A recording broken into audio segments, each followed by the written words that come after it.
الحمد لله الذي خلق الإنسان وعلمه البيان. الصلاة والسلام على حبيب الرحمن سيد الإنس والجان صاحب الجود والإحسان سيدنا ومولانا محمد المبعوث بخير الملل والأديان وعلى آله وأصحابه بدور الإيمان. أما بعد فأعوذ بالله من الشيطان الرجيم. بسم الله الرحمن الرحيم. إن الدين عند الله الإسلام. صدق الله مولانا العظيم. إن الله وملائكته يصلون على النبي يا أيها الذين آمنوا صلوا عليه وسلموا تسليما. الصلاة والسلام عليك يا رسول الله وعلى آلك وأصحابك يا حبيب الله. الصلاة والسلام عليك يا رسول الله وعلى آلك وأصحابك يا حبيب الله. مسند ابو یعلا میں حدیث پاک ہے، جب دو مومن اللہ کی رضا کے لیے آپس میں ملاقات کرتے ہیں اور حضور پہ درود بھیجتے ہیں، اس سے پہلے کہ وہ جدا ہوں اللہ ان دونوں کی بخشش فرما دیتا ہے۔ آج آپ اللہ کی رضا کے لیے ہی اکٹھے ہوئے ہیں، تو جب دو مومن اللہ کی رضا کے لیے باہم ملتے ہیں، درود پڑھتے ہیں، تو اللہ ان کی بخشش فرما دیتا ہے۔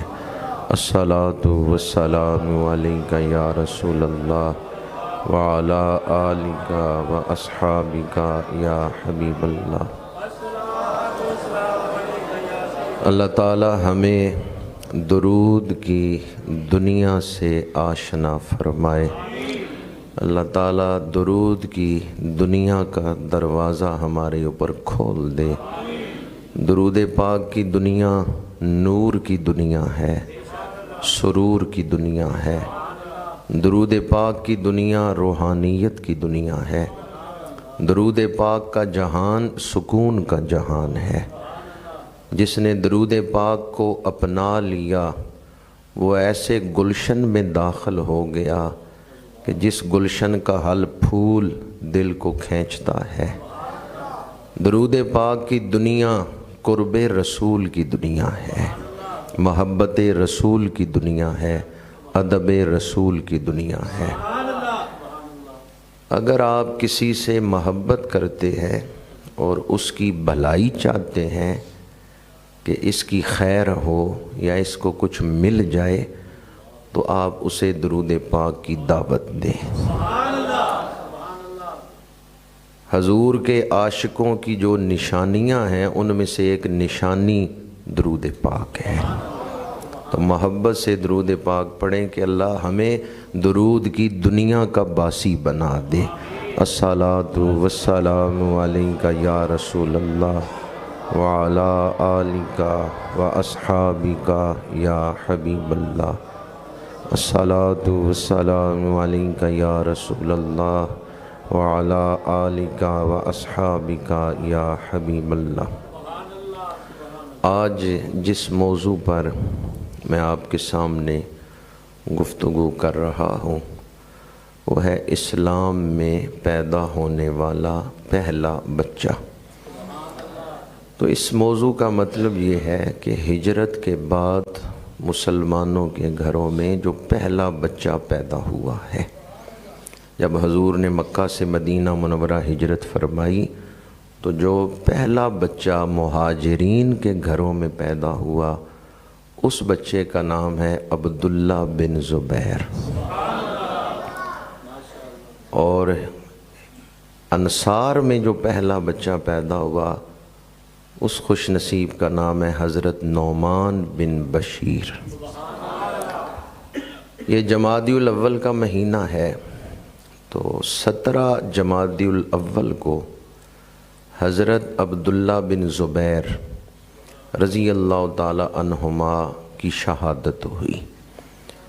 تو اس مہینے کو جو نسبتیں حاصل ہیں ان میں سے ایک نسبت یہ بھی ہے کہ اس مہینے کی 17 تاریخ کو، آج 21 تاریخ ہے، آج 21 جمادی الاول ہے، تو 17 جمادی الاول کو اسلام میں پیدا ہونے والا پہلا بچہ، جن کو امام بخاری نے بھی یہ ذکر کیا ہے اسی حوالے سے کہ مہاجرین میں ہجرت کے بعد جو پہلا بچہ پیدا ہوا وہ حضرت عبداللہ بن زبیر ہیں۔ یہ کون ہیں عبداللہ بن زبیر؟ زبیر حضور کے پھوپھی زاد بھائی ہیں۔ ہمارے آقا کریم کی پھوپھی جان حضرت صفیہ، تو حضرت صفیہ کے بیٹے ہیں زبیر، اور زبیر کے ہاں جو بیٹے پیدا ہوئے ان کا نام ہے عبداللہ، جو اسلام میں پہلے صحابہ میں 4 عبداللہ مشہور ہیں، عبداللہ بن عباس، عبداللہ بن عمر، عبداللہ بن زبیر اور عبداللہ بن مسعود۔ عبداللہ نام کے یہ 4 صحابہ زیادہ مشہور ہیں۔ تو ان 4 عباد اربع میں سے ایک ہیں عبداللہ بن زبیر۔ ان کی ایک رشتہ داری تو حضور کے ساتھ میں نے آپ کے سامنے بیان کی ہے کہ یہ حضور کی پھوپھی کے پوتے ہیں۔ آپ کی پھوپھی حضرت صفیہ، ان کے پوتے عبداللہ بن زبیر۔ اور دوسری ان کی رشتہ داری کہ یہ جو حضرت صفیہ ہیں، جو حضور کی پھوپھی ہیں، یہ ام المومنین حضرت خدیجۃ الکبریٰ رضی اللہ تعالی عنہا کی بھابی ہیں، یعنی ان کے خاوند جو عوام ان کا نام تھا، وہ بھائی ہیں حضرت خدیجہ کے، زبیر بن عوام بن خویلد۔ تو اس حوالے سے حضرت زبیر جو ہیں ان کی دادی پھوپھی ہیں ام المومنین حضرت خدیجۃ الکبریٰ۔ تیسرا رشتہ حضرت عبداللہ بن زبیر کا کہ یہ حضرت صدیق اکبر کے نواسے ہیں۔ اسلام میں پیدا ہونے والا پہلا بچہ حضرت صدیق اکبر کا نواسہ ہے۔ ان کی جو والدہ ہیں حضرت اسماء بنت ابی بکر، جب میرے آقا کریم نے مکہ سے ہجرت فرمائی ہے، حضرت صدیق اکبر کے گھر سے جب ہجرت پہ روانہ ہوئے ہیں تو حضرت اسماء بنت ابی بکر وہ خوش نصیب ہیں جنہوں نے کھانا تیار کر کے تو سفر ہجرت پہ بھیجا ہے۔ تو جب کھانے کو کپڑے میں باندھنے لگی ہیں، کپڑا نہیں مل رہا کہ جس پہ پیک کر کے کھانا دیں، تو انہوں نے اپنا جو رومال تھا، جو چادر تھی، اس کے 2 حصے کر دیے۔ تو میرے آقا کریم نے اس وقت انہیں ذات النطاقین کا لقب عطا فرمایا، اسماء بنت ابی بکر۔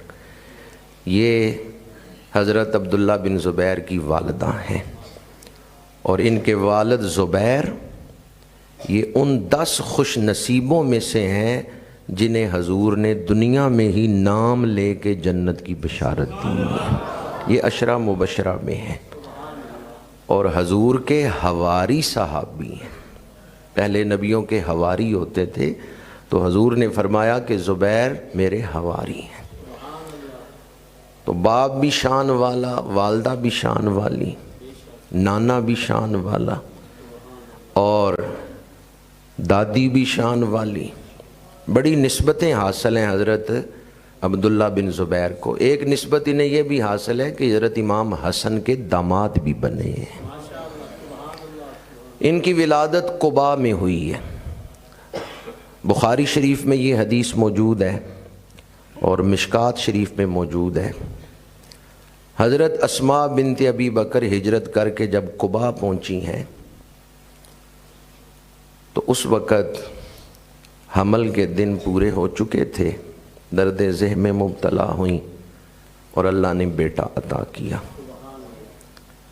ولادت کے بعد حضرت عبداللہ بن زبیر کو یہ شرف حاصل ہوا کہ ماں کی گود سے اٹھا کر انہیں رسول اللہ کی گود میں ڈالا گیا ہے۔ کتنا بڑا شرف ہے کہ ولادت کے بعد سب سے پہلے جس کی گود میں آپ کو ڈالا گیا وہ اللہ کے آخری رسول ہیں۔ میرے آقا کریم نے اپنا لعاب دہن حضرت عبداللہ بن زبیر کے منہ میں ڈالا، پھر حضور نے کھجور نرم کر کے حضرت عبداللہ بن زبیر کے منہ میں رکھی، پھر حضور نے اپنا دست مبارک ان کے بدن پہ پھیرا، پھر آپ نے دعا دی کہ اللہ اس بچے کو برکتیں عطا فرمائے، اور پھر آپ نے فرمایا میں اس کا نام عبداللہ رکھتا ہوں۔ نام بھی حضور نے رکھا۔ یہ 6 سعادتیں ولادت کے دن آپ کو حاصل ہوئیں کہ سب سے پہلے جس گود میں رکھے گئے وہ گود اللہ کے رسول کی گود ہے، پھر حضور نے لعاب دہن عطا فرمایا۔ پہلی غذا جو آپ کا جزو بدن بنی ہے وہ حضور کا لعاب دہن ہے، پھر حضور نے کھجور نرم کر کے گھٹی دی، پھر حضور نے ان کے بدن پہ اپنا مبارک ہاتھ پھیرا، پھر دعا دی کہ اللہ اس وجود کو برکتوں والا بنائے، اللہ اس بچے کو برکتیں عطا کرے، اور پھر میرے آقا کریم نے نام رکھا۔ یہ 6 سعادتیں حضرت عبداللہ بن زبیر کو ولادت کے دن حاصل ہوئیں۔ ایک اور انفرادیت جو تاریخ اسلام میں آپ کو حاصل ہے، بچہ پیدا ہوتا ہے، ماں باپ خوش ہوتے ہیں، دادا دادی نانا نانی خوش ہوتے ہیں، رشتہ دار قریبی خونی رشتہ دار خوش ہوتے ہیں۔ امام ذہبی نے حضرت عبداللہ بن زبیر کی ولادت کو بیان کرتے ہوئے فرحن شدیدہ کے الفاظ نقل کیے ہیں کہ حضرت عبداللہ بن زبیر کی ولادت پہ صرف گھر والے ہی خوش نہیں ہوئے، اس دور کے سارے مسلمان خوش ہوئے ہیں، اور صرف خوش نہیں ہوئے، بے پناہ خوش ہوئے ہیں۔ فرحن شدیدہ، بہت زیادہ خوش ہوئے ہیں، سارے مسلمان خوشی منا رہے ہیں۔ آپ کہیں گے وہ سارے مسلمان کیوں خوشی منا رہے تھے؟ اس لیے کہ جب مسلمان ہجرت کر کے آئے نا مدینہ منورہ، یہودیوں میں بڑے بڑے جادوگر بھی تھے۔ بعض یہودیوں نے کہا ہم نے جادو کے ذریعے ان کی نسل بند کر دی ہے، مسلمانوں کے ہاں بچہ نہیں پیدا ہوگا۔ یہ ایک نفسیاتی دباؤ انہوں نے مسلمانوں پہ ڈالا کہ جو اسلام قبول کرے گا آگے اس کی نسل نہیں چلے گی۔ ہم نے جادو کے ذریعے نسل بند کر دی ہے، مسلمانوں کے ہاں بچہ نہیں پیدا ہوگا۔ یہ ان یہودی جادوگروں نے افواہ اڑائی۔ جب حضرت عبداللہ بن زبیر کی ولادت ہوئی، مسلمانوں نے اس لیے شدید خوشی منائی کہ اللہ نے حضور کی صداقت کو ظاہر فرمایا ہے۔ برکتیں ہیں تو حضور کے دامن کے ساتھ جڑنے میں ہیں۔ تم حضور کے بن جاؤ، کوئی دشمن تمہیں نقصان نہیں پہنچا سکے گا۔ اور ذرا دل تھام کے سنیں، بچہ پیدا ہوتا ہے، کانوں میں اذان کہی جاتی ہے، یہ انفرادی تکبیریں ہیں جو بچے کے کان میں کہی جاتی ہیں۔ بچہ پیدا ہو تو پورا معاشرہ تو نہیں تکبیریں پڑھتا، لیکن عبداللہ بن زبیر کی ولادت پہ سارے مسلمان تکبیریں پڑھ رہے تھے۔ اللہ اکبر، اللہ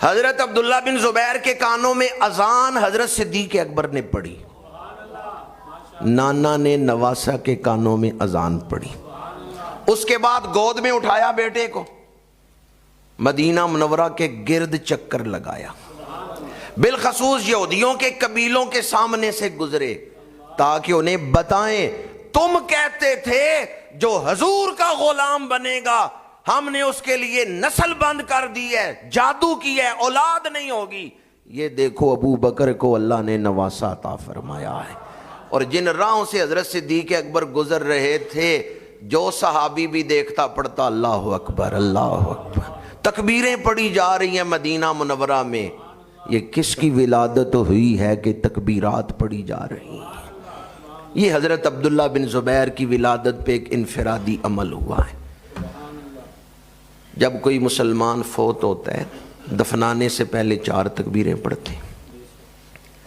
عبداللہ بن زبیر شہید ہوئے ہیں مکے میں، شہید کرنے والے کلمہ پڑھتے تھے، شامی فوجی تھے، وہ شہید کر کے انہوں نے بھی تکبیریں پڑھی۔ اس وقت مکے میں حضرت عبداللہ بن عمر موجود تھے، انہوں نے فرمایا میں آج اس ہستی کی شہادت پہ تکبیریں سن رہا ہوں کہ شہید کرنے والے تکبیریں پڑھ رہے ہیں، جبکہ ان کی ولادت پر بھی تکبیریں پڑھی گئی تھیں۔ اور پھر فرمایا جو ان کی ولادت پر تکبیریں پڑھ رہے تھے وہ شان والے تھے، وہ عظمت والے تھے، جو ان کی ولادت پر تکبیریں پڑھ رہے تھے۔ حضرت عبداللہ بن زبیر رضی اللہ تعالی عنہ کو یہ انفرادی شان حاصل ہے، حضرت صدیق اکبر کے نواسے ہیں۔ حضرت امام حسن، حضرت سیدنا امام حسین رضی اللہ تعالی عنہما، ان کی ولادت پر ان کے کانوں میں اذان کس نے پڑھی ہے؟ حضور نے پڑھی ہے۔ تو حضور کی سنت پہ عمل کرتے ہوئے حضرت عبداللہ بن زبیر کے کانوں میں اذان حضرت صدیق اکبر نے پڑھی۔ حضرت صدیق اکبر کو فنا فی الرسول میں اعلیٰ مقام حاصل، حضور کی ذات پاک میں اپنی ہستی کو مٹا دیا۔ اس امت میں بڑی ہستیاں ہیں جو فنا فی الرسول کے مقام پر فائز ہوئیں، لیکن حضرت صدیق اکبر ان عاشقوں کے بھی امام ہیں۔ وہ ہستیاں جو فنا فی الرسول کے مقام پر پہنچی ہیں، صدیق اکبر ان کے بھی امام ہیں۔ حضور کی ظاہری حیات پاک 63 برس، تو حضرت صدیق اکبر کی ظاہری عمر کتنی ہوئی ہے؟ 63 برس۔ حضور کا وصال پاک سوموار کے دن، حضرت صدیق اکبر کا وصال سوموار کے دن۔ حضور کا وصال پاک مدینہ منورہ میں، حضرت صدیق اکبر کا وصال مدینہ منورہ میں۔ حضور کو غسل دیا حضرت مولا علی شیر خدا نے، صدیق اکبر کو غسل دیا مولا علی نے۔ وصال کے بعد حضور کو جس چارپائی پہ جسد اقدس، جسد مبارک رکھا گیا، اسی چارپائی پہ حضرت صدیق اکبر کا جسد مبارک رکھا گیا۔ جس حجرے میں حضور کا روزہ بنا اسی حجرے میں صدیق اکبر کا روزہ بنا۔ جس مصلی پہ حضور نے امت کو نمازیں پڑھائیں حضور کے حکم سے، اسی مصلی پہ حضور کے بعد نمازیں پڑھائی ہیں تو صدیق اکبر نے پڑھائی۔ یزید کے دور میں حضور کے نواسے سیدنا امام حسین نے یزید کی بیعت نہیں کی، تو یزید کے دور میں صدیق اکبر کے نواسے جن کا بھی میں ذکر کر رہا ہوں، عبداللہ بن زبیر، انہوں نے بھی یزید کی بیعت نہیں کی۔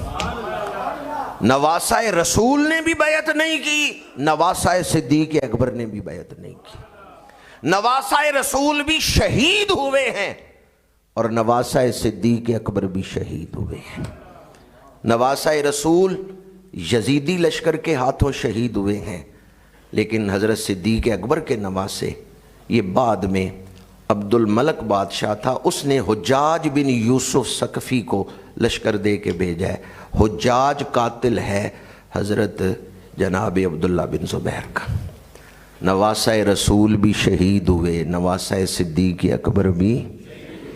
ایک اور ان جو ہے نسبت آپ نے اکثر سنا ہے، حضرت جناب سیدنا امام حسن مجتبیٰ، حضرت سیدنا امام حسین رضی اللہ تعالیٰ عنہ، یہ تصویر تھے رسول اللہ کی۔ اور تاریخ کی کتابوں میں ہے جب افریقہ فتح ہوا تو افریقہ کے جو فاتح تھے عبداللہ بن ابی سرا، وہ سپہ سالار تھے، لیکن اس لشکر میں جو بڑے جرنیل تھے ان میں یہ حضرت عبداللہ بن زبیر تھے۔ حضرت صدیق اکبر کے جو نواسے ہیں یہ افریقہ کے فاتحین میں سے۔ یہ خوشخبری لے کے مدینہ منورہ پہنچی حضرت عثمان غنی کے دور میں، تو حضرت عثمان غنی نے فرمایا ممبر پہ چڑھ کے اہل مدینہ کو خوشخبری سناؤ۔ حضرت جناب عبداللہ بن زبیر تقریر کر رہے ہیں، آپ کے والد زبیر بھی سننے والوں میں ہیں۔ جب تقریر ختم ہوئی، لوگ آپس میں ملے، ملاقات ختم ہوئی، گھر کی طرف جا رہے ہیں، تو زبیر اپنے بیٹے عبداللہ سے کہتے ہیں تقریر تو کر رہا تھا، مجھے لگتا تھا ابو بکر صدیق تقریر کر رہے ہیں۔ اے میرے بیٹے آج تو بالکل اپنے نانے کی طرح بول رہا تھا۔ تو عبداللہ بن زبیر بھی بڑی مشابہت رکھتے تھے، بالخصوص لب و لہجے میں۔ جب وہ تقریر کرتے تھے تو حضرت صدیق اکبر کی طرح گفتگو کرتے۔ صدیق اکبر فنا فر رسول کے اعلیٰ مقام پر ہیں، ان کی کوئی سنت رہ نہیں گئی۔ رسول کو دیکھیں یا خلیفۃ الرسول کو دیکھیں، آپ کو حسن ایک ہی نظر آئے گا، کردار ایک ہی نظر آئے گا۔ اسلام میں پیدا ہونے والے پہلے خوش نصیب بچے کے حوالے سے میں نے یہ آپ کے سامنے ذکر کیا کہ جب وہ حضور کی گود میں تھے تو حضور نے لعاب دہن عطا کیا۔ کیا خیال ہے جن کے بدن میں پہلی غذا حضور کا لعاب دہن آیا ہے، پھر ان کا کردار کیسا ہوگا؟ یہ حضرت ام المومنین سید عائشہ صدیقہ رضی اللہ تعالی عنہا کے بانجے تھے، اور ام المومنین کو ان سے اتنا پیار تھا کہ انہوں نے اپنی کنیت ہی ام عبداللہ رکھی ہے۔ ام عبداللہ، انہی کے نام پر ام المومنین حضرت عائشہ صدیقہ رضی اللہ تعالی عنہا کی کنیت ہے۔ تو حضرت عبداللہ بن زبیر کو جو نسبتیں حاصل تھیں، جو ماحول ملا، یوں تو آپ کے کردار میں کئی باتیں لائق ذکر ہیں، صرف 3 باتیں انفرادی طور پہ بیان کر رہا ہوں۔ شجاعت میں، عبادت میں اور فصاحت و بلاغت میں آپ کو بڑا منفرد مقام حاصل تھا۔ عبادت کا یہ عالم تھا کہ حضرت ثابت بنانی تابعی بزرگ ہیں، وہ فرماتے ہیں جب عبداللہ بن زبیر نماز کے لیے کھڑے ہوتے تو یوں لگتا تھا جیسے کسی نے لکڑی زمین میں گاڑ دی ہے۔ لمبا قیام، حرکت ہی نہیں کر رہے، اللہ کی بارگاہ میں یوں خضوع و خشوع سے کھڑے، لمبا لمبا قیام کرتے۔ اور آپ ہی کے بارے میں یحییٰ بن وصاب کی روایت ہے تاریخ کی کتابوں میں کہ آپ رکوع کرتے تو لمبا رکوع کرتے۔ کئی دفعہ ظہر کے بعد جو رکعتیں پڑھتے ہیں وہ نفل جب آپ پڑھتے تو بہت لمبا قیام کرتے، اتنا لمبا قیام کرتے کہ چڑیاں یہ سمجھتی یہ دیوار ہے، اور پرندے آ کے آپ کی پشت پہ بیٹھ جاتے اور دوڑتے رہتے، اور آپ کی پشت حرکت نہیں کرتی تھی۔ تاریخ کی کتابوں میں حضرت عبداللہ بن زبیر کی عبادت کا یہ ذکر موجود ہے یحییٰ بن وصاب کے حوالے سے کہ آپ اتنا لمبا رکوع کرتے کہ چڑیاں آپ کی پشت پہ بیٹھ کے دوڑتی پھرتی تھی۔ اور بعض تاریخ کی کتابوں میں ہے کہ آپ عشاء کے بعد جب نوافل کے لیے کھڑے ہوتے تو کبھی فرماتے آج قیام کی رات ہے، ساری رات قیام کرتے، اذان سے کچھ دیر پہلے رکوع و سجود کر کے نفل مکمل کرتے۔ کبھی فرماتے آج رکوع کی رات ہے، قیام کے بعد رکوع میں آتے تو اتنا لمبا رکوع کرتے کہ جتنی دیر میں سورہ بقرہ، سورہ آل عمران، سورۃ النساء، سورہ مائدہ، جتنی دیر میں یہ 4 سورتیں پڑھی جاتی ہیں اتنی دیر آپ کے رکوع میں ہی رہتے۔ سنن نسائی میں حدیث پاک ہے تسویۃ القیام والرکوع والسجود، میرے آقا کریم اتنا لمبا قیام، اتنا لمبا رکوع کرتے کہ جتنی دیر میں یہ جو صورتیں میں ابھی بیان کر رہا تھا یہ صورتیں پڑھی جاتی ہیں، اتنا لمبا آپ قیام کرتے اور پھر اتنا ہی لمبا رکوع کرتے۔ یہ بات میں نے اگر صحابہ کے حوالے سے پڑھی ہے تو جناب سیدنا عبداللہ بن زبیر کے حوالے سے پڑھی ہے کہ وہ بھی اتنا لمبا رکوع کرتے کہ جتنی دیر میں 6 پارے پڑے جاتے ہیں. 6 پارے. ہم تو اتنا بھی رکوع نہیں نہ کرتے جتنی دیر میں کل شریف پڑھا جاتا ہے. ہم تو اتنا بھی رکوع نہیں کرتے. اور عبداللہ بن زبیر اتنا لمبا رکوع فرما رہے ہیں. 6 پارے جتنی دیر میں پڑے جاتے، آپ اتنا لمبا رکوع. یہ بات ہے شوق کی، اللہ کی عبادت کا عشق. آپ جب نماز میں کھڑے ہوتے تو خضوع و خشوع کا یہ عالم ہے کہ ایک دفعہ گھر میں نفل پڑھ رہے ہیں، چھت سے سانپ گرا ہے. اس دور میں چھت آج کی طرح سیمنٹڈ تو نہیں ہوتے تھے، لکڑی کے چھت یا مٹی ہوتی اوپر. سانپ گرا ہے. درخت کی شاخیں بھی چھتوں پہ ڈالی جاتی تھی. سانپ گرا ہے تو آپ کا بیٹا ابن ہاشم وہ قریب ہی کھیل رہے. سانپ نے بچے کو لپیٹ میں لے لی ہے. گھر والے عورتیں انہوں نے شور مچایا، سانپ کو ہٹایا، سانپ کو مارا، بچے کو اٹھایا.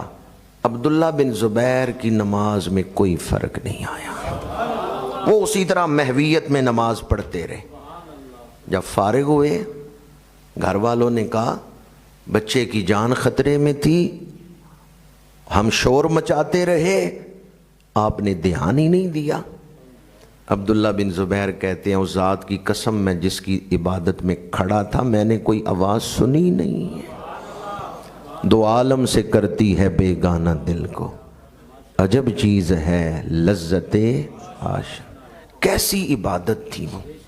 بیٹے کو سانپ نے لپیٹ لیا ہے، گھر میں شور مچایا جا رہا ہے، عبداللہ بن زبیر نماز میں.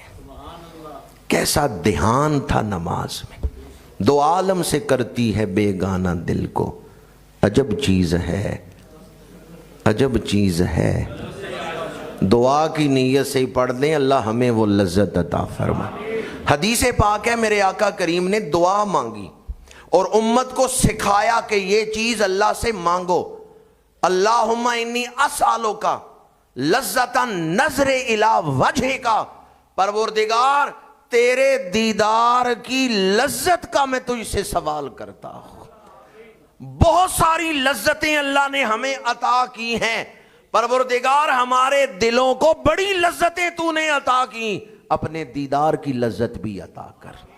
دو عالم سے کرتی ہے بیگانہ دل کو، عجب چیز ہے. یزید کی بیعت حضرت عبداللہ بن زبیر نے نہیں کی، نواسہ رسول حضرت امام حسین نے بھی نہیں کی، آپ شہید ہو گئے. حضرت عبداللہ بن زبیر نے بیعت نہیں کی. یزید نے لشکر بھیجا مکے میں. پہلے آپ مدینہ منورہ رہتے تھے، امام علی مقام نے ہجرت کی، مکے آئے، عبداللہ بن زبیر بھی مکے آئے. امام علی مقام مکے سے کربلا چلے گئے، عبداللہ بن زبیر مکے میں ہی رہے.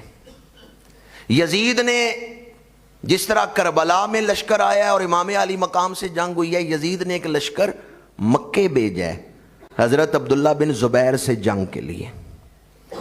عبداللہ بن زبیر شہر کے اندر معصور ہیں اور یزیدی لشکر شہر کے باہر. حضرت عبداللہ بن زبیر سے جنگ ہو رہی ہے. اس دوران خبر آئی کہ یزید مر گیا ہے. جب یہ خبر آئی کہ یزید مر گیا ہے تو جو یزیدی لشکر مکے کے گرد گھیرا ڈالے ہوئے تھا حضرت عبداللہ بن زبیر کو شہید کرنے کے لیے، وہ واپس لوٹ گئے.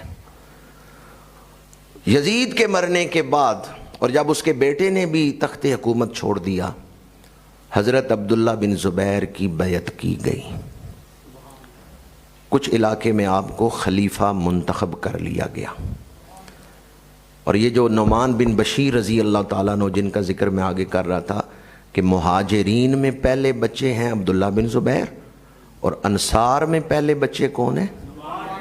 اسلام میں پہلے بچے جو انصار میں پیدا ہوئے ان کا نام کیا ہے؟ حضرت نعمان بن بشیر. تو حضرت نعمان بن بشیر نے بیعت کر لی حضرت عبداللہ بن زبیر کی. آپ کی خلافت کی بیعت ہو رہی ہے، ادھر شام میں مروان کے بعد عبد الملک خلیفہ بنے، تو اس نے لشکر بھیجا حضرت جناب عبداللہ بن زبیر سے جنگ کے لیے۔ یہ جو کچھ عرصہ حضرت عبداللہ بن زبیر اسلامی مملکت کے کچھ علاقوں میں خلیفہ رہے ہیں، اس دور میں آپ نے کعبہ شریف کی نئی تعمیر کروائی ہے۔ آپ کی خلافت سے پہلے کعبہ شریف پہ ٹاٹ کا غلاف تھا، لیکن آپ نے پہلی دفعہ ریشمی غلاف کعبہ شریف پہ ڈالا ہے، اور کعبے کی دیواروں پہ خوشبو ملنا، یہ جو سلسلہ شروع ہے اس کا آغاز بھی حضرت عبداللہ بن زبیر نے کیا ہے، کہ لوگ ابھی مسجد حرام میں داخل ہو رہے ہیں کہ کعبے کی خوشبو آنا شروع ہو جاتی تھی۔ یہ 3 کام بھی حضرت عبداللہ بن زبیر رضی اللہ تعالیٰ عنہ کی خلافت میں ہوئے ہیں، کہ آپ نے تعمیر نو بھی کی کعبہ شریف کی، ریشمی غلاف بھی کعبے پہ ڈالا، اور کعبے کو خوشبوؤں سے معطر کرنے کا سلسلہ بھی آپ نے شروع کیا۔ حضرت عبداللہ بن زبیر کی عبادت اور فصاحت و بلاغت بڑی مشہور تھی، تو اسی طرح آپ کی شجاعت کا بھی انفرادی مقام تھا۔ ایک بزرگ فرماتے ہیں کہ عبادت کا وہ کون سا رنگ ہے جو عبداللہ بن زبیر میں نظر نہیں آتا، یعنی اللہ نے آپ کو عبادت کے بڑے شرف عطا فرمائے ہیں۔ شدید بارش ہوئی تو مطاف والی جگہ پہ پانی جمع ہو گیا، کعبے کے ارد گرد جہاں طواف کیا جاتا ہے وہاں پانی جمع ہو گیا۔ وہ تابعی بزرگ فرماتے ہیں میں نے دیکھا عبداللہ بن زبیر اس پانی میں کعبے کا طواف کر رہے ہیں۔ انہوں نے فرمایا کہ اللہ تعالیٰ نے عبداللہ بن زبیر کو عبادت مختلف انداز میں کرنے کا شرف عطا فرمایا ہے، ورنہ پانی میں ڈوب جانے کا خطرہ، جہاں گہرا پانی ہے عبداللہ بن زبیر تیر کے طواف کر رہے ہیں۔ کسی نے تیر کے بھی کعبے کا طواف کیا ہے، سواریوں پہ تو کیا ہوگا، لیکن تیر کے طواف جو ہے یہ حضرت عبداللہ بن زبیر نے کیا۔ عبادت، فصاحت و بلاغت، ان میں آپ کو بڑا منفرد مقام حاصل تھا۔ اور تیسری چیز کون سی میں بیان کر رہا تھا؟ شجاعت۔ 21 سال کی عمر میں آپ پہلی دفعہ جنگ میں شامل ہوئے، جنگ یرموک، اور اس کے بعد جو لشکر حضرت عثمان غنی کے دور میں افریقہ بھیجا گیا اس میں آپ شامل تھے، اور جو مسلمانوں کے خلاف لڑنے والا بادشاہ تھا اس کو قتل کرنے، واصل جہنم کرنے کا اعزاز اور فتح کا جھنڈا لہرانے کا اعزاز حضرت عبداللہ بن زبیر کو حاصل ہوا۔ عبداللہ بن ابی سرا جو کہ سپہ سالار تھے، انہوں نے اسی لیے حضرت عبداللہ بن زبیر کو خوشخبری سنانے کے لیے مدینہ منورہ بھیجا، آپ فاتح افریقہ بھی ہیں۔ اس دور کے جو مسلمان تھے وہ ہمہ جہت شخصیت رکھتے تھے، ہم یک رخے لوگ ہیں، یوں کہہ لیں ہمارے برتن چھوٹے ہیں، ان کے ظرف بڑے وسیع تھے۔ رات کے وقت مسلح پہ ہیں، دن کے وقت سواریوں کی پشت پہ ہیں۔ وہ جہاد کرتے تو دنیا حیران ہوتی کہ یہ تو شمشیر زن ہی ہیں، انہیں کیا خبر کہ عبادت کیا ہوتی ہے، لیکن جب وہ مسلح پہ کھڑے ہوتے تو لوگ کہتے یہ عابد ہی ہیں، انہیں کیا پتا کہ جنگ کیا ہوتی ہے۔ وہ اس طرح عبادت بھی اور میدان جنگ بھی، ان کی شخصیت میں مختلف پہلو تھے، ان کے ظرف بڑے وسیع تھے، استعدادیں بڑی وسیع تھیں، ان کی ذات میں گہرائیاں تھیں۔ دعا کریں اللہ تعالیٰ ان کے قدموں کی خیرات اس دور میں ہمیں بھی اسلام کی عظمت اور سربلندی کے لیے اپنی ذمہ داری سمجھنے اور اسے ادا کرنے کی توفیق عطا فرمائے۔ جب آپ نے یزید کی بیعت نہیں کی تو آپ کے خلاف لشکر بھیجا گیا، بعد میں عبد الملک نے آپ کے خلاف لشکر بھیجا۔ حجاج بن یوسف کا نام آپ نے سنا ہے، کس نے تاریخ میں بڑے قتل کیے۔ حجاج بن یوسف کی ڈیوٹی لگی خلیفہ وقت کی طرف سے کہ تم نے حضرت عبداللہ بن زبیر کے خلاف جنگ کرنی ہے۔ ابتداً وہ طائف سے لشکر بھیجتا تھا، بعد میں پھر اس نے مکے کا محاصرہ کر لیا اور آگ کے گولے، جس طرح توپ میں رکھ کے گولہ پھینکا جاتا ہے، اس طرح حجاج بن یوسف آگ کے گولے حرم کی طرف پھینکتا تھا۔ اور تاریخ کی کتابوں میں ہے کہ عبداللہ بن زبیر اس وقت بھی، شہر کا محاصرہ تھا، آپ نے خوراک شہر میں جمع کر لی تھی اور باہر سے سلسلہ منقطع تھا، تو دشمن آگ کے گولے پھینکتا، آپ نماز پڑھ رہے ہیں حرم میں، حضرت عمر بن عبدالعزیز، بہت بڑا نام ہے تاریخ کا، جنہیں عدل و انصاف کا حکمران کہا جاتا ہے اور واقعتاً تقوی میں، علم میں بڑا اعلیٰ مقام۔ حضرت عمر بن عبدالعزیز کے دور حکومت میں ایک سکالر آپ کے دربار میں بیٹھا ہے، تو آپ نے فرمایا میرے سامنے عبداللہ بن زبیر کا ذکر کرو کہ ان کی شان کیا ہے، وہ کس کردار کے مالک تھے۔ اس سکالر نے کہا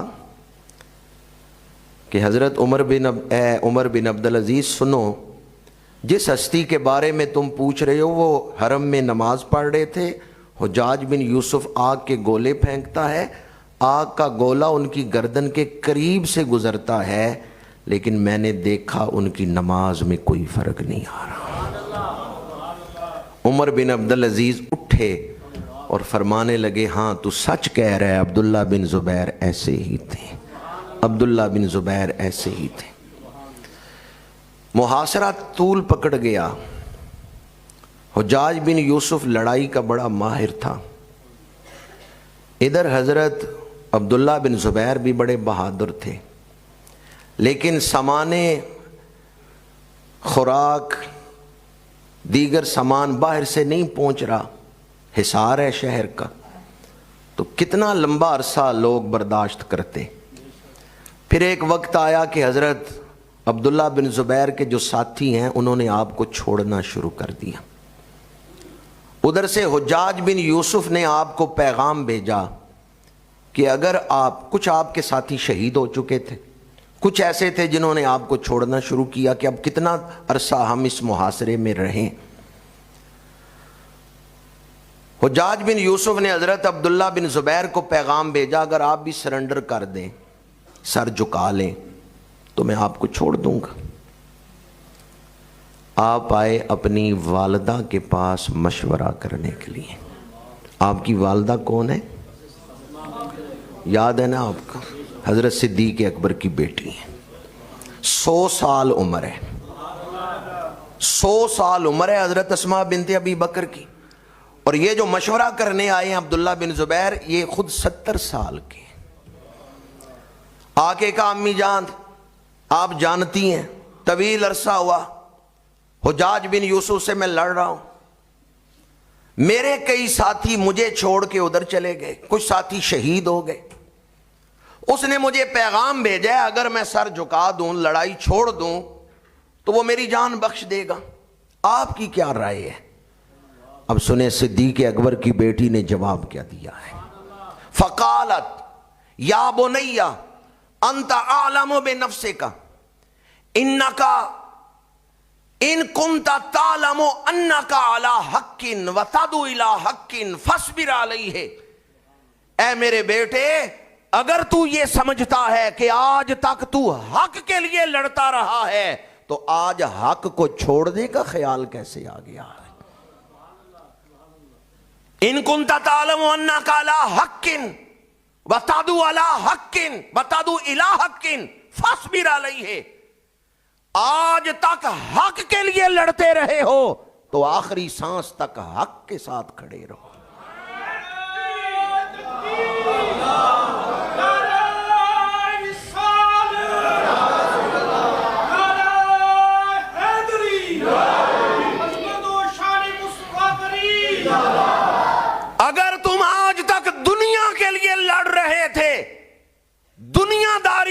لیے, منصب اور دولت کے حصول کے لیے, پھر بے شک سر جھکا دو.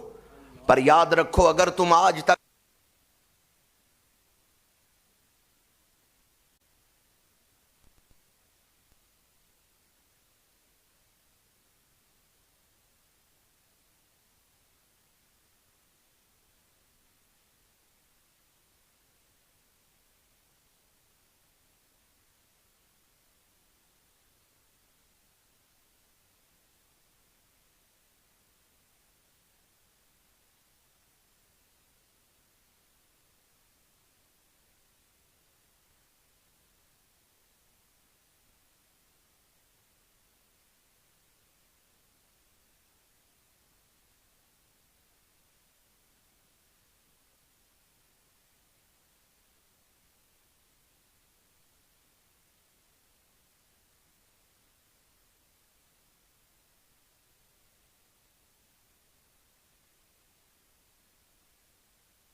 کبھی تسلیم جان ہے زندگی, ہمیشہ جان بچانا ہی زندگی نہیں, کبھی جان دینا زندگی ہوتا ہے.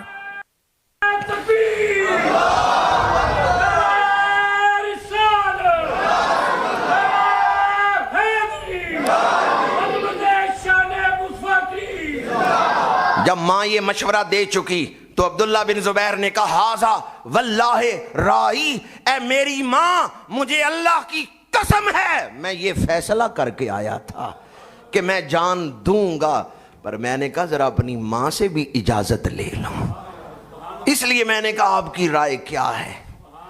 ہاذا واللہ رائی, اللہ کی قسم ہے میرا بھی یہی فیصلہ ہے. اور پھر کہا امی جان آپ نے کہا کہ کہیں دنیا کے لیے تو نہیں لڑ رہے تھے, میں اللہ کی قسم اٹھا کے کہتا ہوں میں دنیا کے لیے نہیں لڑ رہا, میں حق کے لیے لڑ رہا ہوں.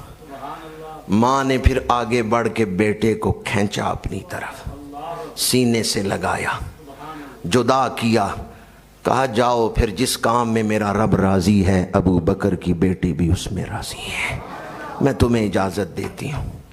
آپ زرہ پہننے لگے, لوہے کا لباس.